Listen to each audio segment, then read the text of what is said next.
கோபுரம் டிவி நேயர்களுக்கு இனிய வணக்கம். இன்று பிறந்தநாள் காணும் மற்றும் மணநாள் காணும் அத்துணை சகோதர சகோதரிகளுக்கும் எங்களது இனிய வாழ்த்துக்கள். பாபாவின் ஆசிகளோடு பல்லாண்டு காலம் நீங்கள் எல்லா வளங்களும் செல்வங்களும் பெற்று நலமுடன் வாழ வாழ்த்துகிறோம். பாபா அழைக்கிறார். அவரின் பொன்மொழிகளை கேட்பதற்காக, நம் பிரச்சனைகளை தீர்த்து வைக்கும் அற்புதமான கூட்டு பிரார்த்தனை செய்வதற்காக, மேலும் மனம் ஒருநிலைப்படவும் மனம் அமைதி பெறவும் அற்புதமான தியானம் செய்யவும் பாபா அழைக்கிறார். பாபா நம் கரங்களை பிடித்து அழைத்து சென்று அற்புதம் நிகழ்த்தவிருக்கிறார். வாருங்கள், பாபாவின் பொன்மொழிகளை தரிசனம் செய்வோம். அன்பு குழந்தையே, நீ எங்கு இருந்தபோதும் உன்னுள் இருக்கும் கவலைகளை வெளிக்காட்டிக் கொள்ளாமல் உதடுகளில் புன்னகையுடன் இருக்கிறாய். அது தரும் நம்பிக்கையை வேறு எதுவும் தராது என்று இருக்கின்றாய். சுற்றி உள்ளவர்களையும் மகிழ்ச்சியுடன் இருக்கச் செய்கின்றாய். விடியலுக்காக காத்திருக்காமல் சுற்றி உள்ள மற்றவர்களின் விடியலுக்கு துணையாக இருக்கின்றாய். உன்னை அவமதிப்போரை கண்டு ஒருபோதும் விரக்தியடையாமல் இருக்கும் நீ, அவர்களே வியக்கும் அளவு வளர்ந்து அவர்கள் முன் உயர்ந்து நிற்பாய். என் கண்மணியே, என் கருணை பார்வை உன் மீதே எப்போதும் இருக்கின்றது.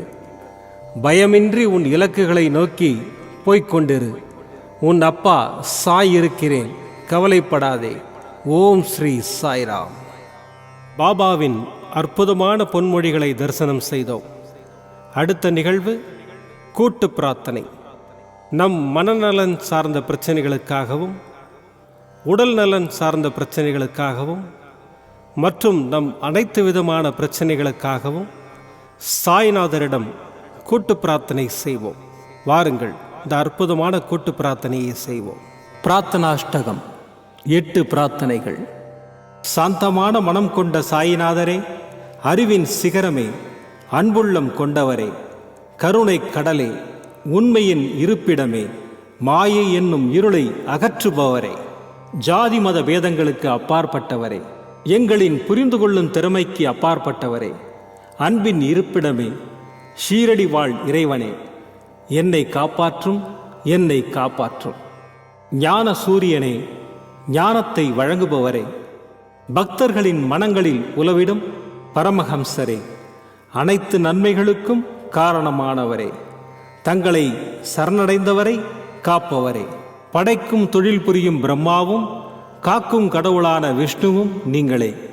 3 உலகங்களையும் யுகங்கள் முடிவில் தன்னுள் ஐக்கியமாக்கிக் கொள்ளும் ருத்திரனும் தாங்களே. நீங்கள் இல்லாத இடம் இந்த பூமியில் ஏது? எல்லாம் அறிந்த இறைவன் நீங்கள்.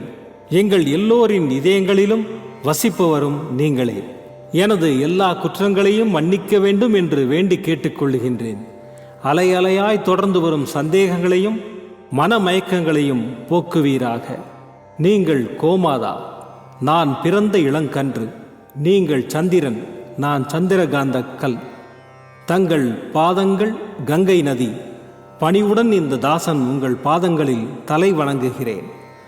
உங்கள் கைகளை என் தலைமீது வைத்து ஆசை கூறுங்கள். என் கவலைகளும் துன்பங்களும் பறந்தோடட்டும். இந்த கணு தங்களின் தாசன். இந்த 8 துதிகளையும் கூறி நான் உங்களை சாஷ்டாங்கமாக நமஸ்கரிக்கின்றேன். எனது பாவங்கள், துன்பங்கள் மற்றும் ஏழ்மை நிலை இவை யாவும் உடனடியாக விலகி ஓடட்டும். ஓம் சாய்ராம், ஓம் சாய்ராம், ஓம் சாய்ராம். அற்புதமாக கூட்டு பிரார்த்தனை செய்தோம். பாபா நம்முடைய கோரிக்கையை ஏற்று நிச்சயமாக நமக்கு அற்புதங்களை செய்வார் என்பது சத்தியம். இனி கண்களை மூடி பாபாவை மனதில் நிறுத்தி பாபாவின் அற்புதமான சக்தி வாய்ந்த மந்திரத்தை அனுபவிப்போம். ஓம் ஷிரடி வாசாய வித்மஹே சச்சிதானந்தாய தீமஹி தன்னோ साई प्रचोदयात्। ॐ शिरडीवासाय विद्महे सच्चिदानन्दाय धीमहि तन्नो साई प्रचोदयात्। ॐ शिरडीवासाय विद्महे सच्चिदानन्दाय धीमहि तन्नो साई प्रचोदयात्। ॐ शिरडीवासाय विद्महे सच्चिदानन्दाय धीमहि तन्नो साई प्रचोदयात्। ॐ शिरडीवासाय विद्महे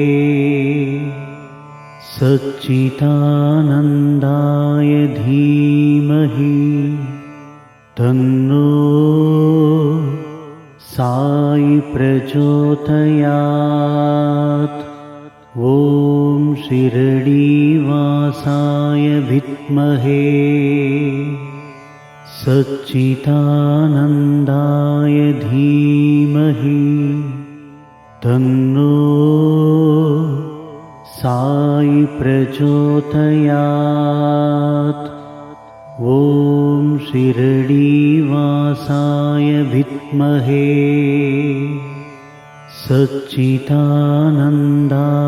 धीमहि तन्नो साई प्रचोदयात्।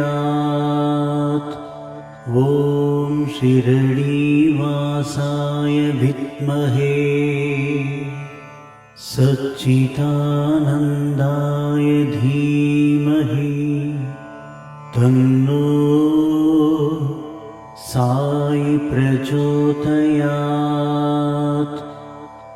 ॐ शिरडीवासाय विद्महे सच्चिदानन्दाय धीमहि तन्नो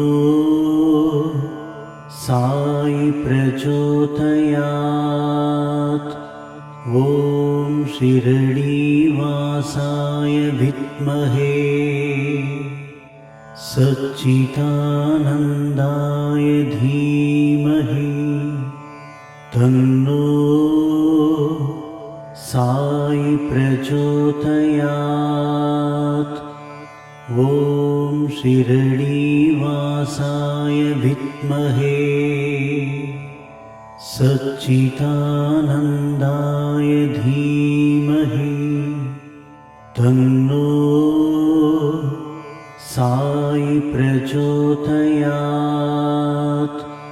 ॐ शिरडीवासाय विद्महे सच्चिदानन्दाय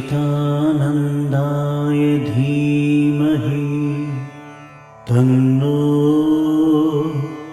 साई प्रचोदयात्। ॐ शिरडीवासाय विद्महे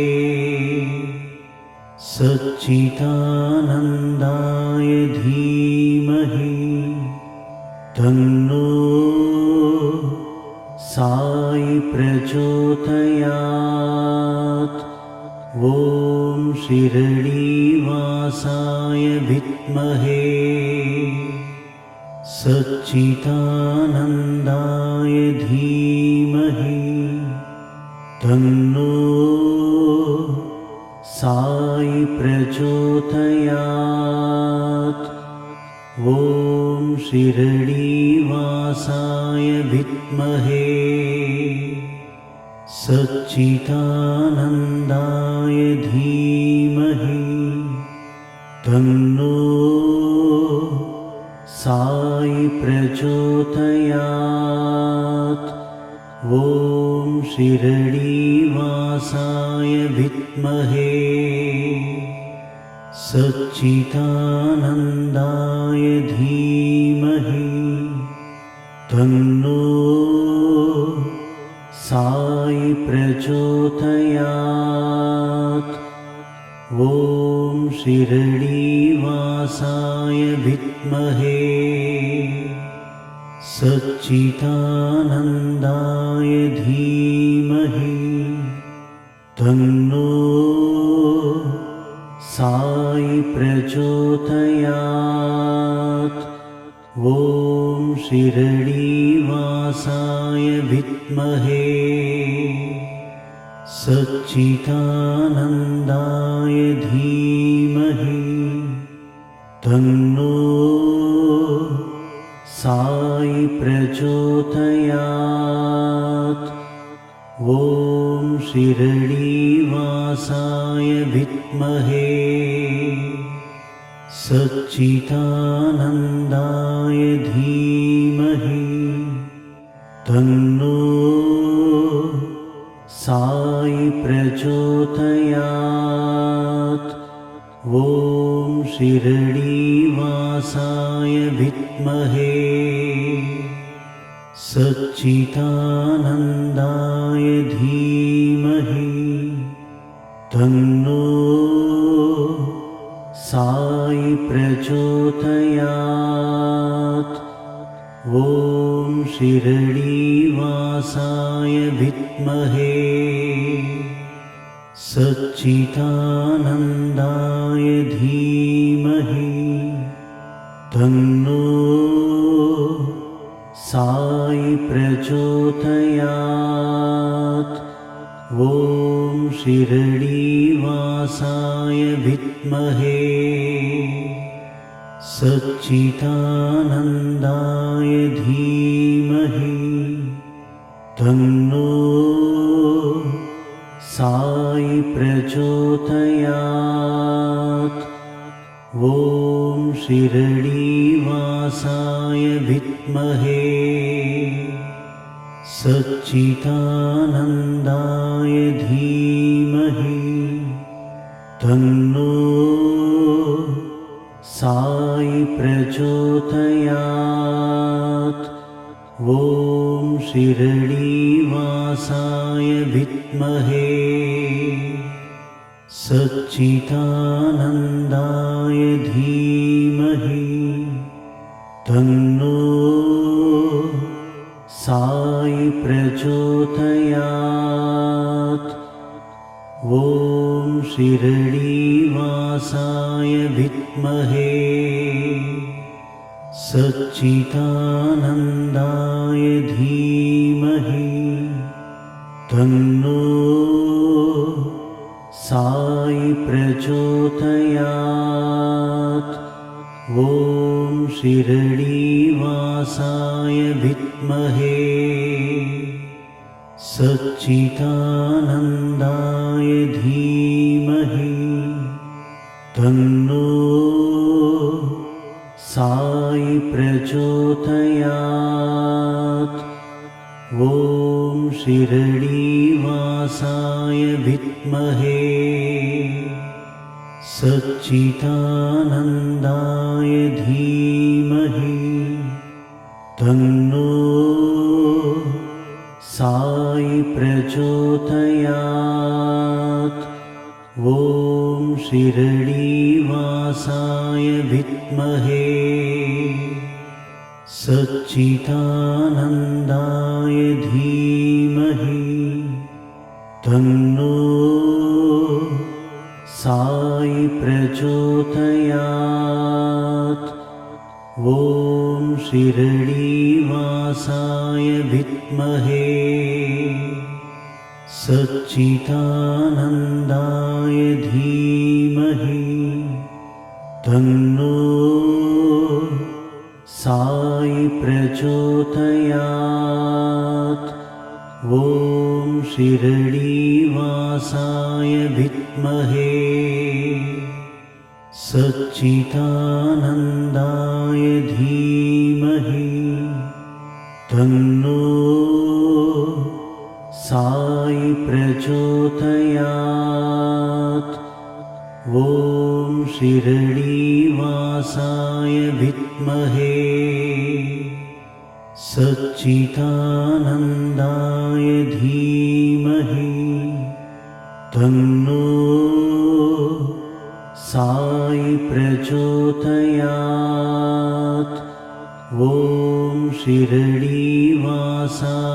विद्महे सच्चिदानन्दाय धीमहि तन्नो साई प्रचोदयात्। மீண்டும் நாளை காலை இந்த அற்புதமான பாபா அழைக்கிறார் நிகழ்ச்சியில் சந்திப்போம். நன்றி, வணக்கம். விதம் விதமான பக்தி நிகழ்ச்சிகளை உங்களுக்காக தந்து கொண்டிருக்கிறது உங்கள் கோபுரம் டிவி. உங்களுக்கு பிடித்த நிகழ்ச்சிகளை லைக் செய்யுங்கள், உங்களுக்கு பிடித்த மாணவர்களுக்கு ஷேர் செய்யுங்கள். மேலும் சப்ஸ்கிரைப் செய்வதோடு மட்டுமல்லாது அருகில் இருக்கும் பெல் பட்டனை கிளிக் செய்து கோபுரம் டிவி நிகழ்ச்சிகளை உடனுக்குடன் தெரிந்து கொள்ளுங்கள். மற்றும் ஒரு மகிழ்ச்சியான செய்தி, கோபுரம் டிவி ஆப்பை கூகுள் பிளே ஸ்டோரில் ஃப்ரீ டவுன்லோட் செய்து கோபுரம் டிவி நிகழ்ச்சிகளை தொடர்ந்து கண்டுகளியுங்கள், பாருங்கள், ரசியுங்கள், பரவசமடையுங்கள். gopuramtv.com பக்தி பக்திமயம்.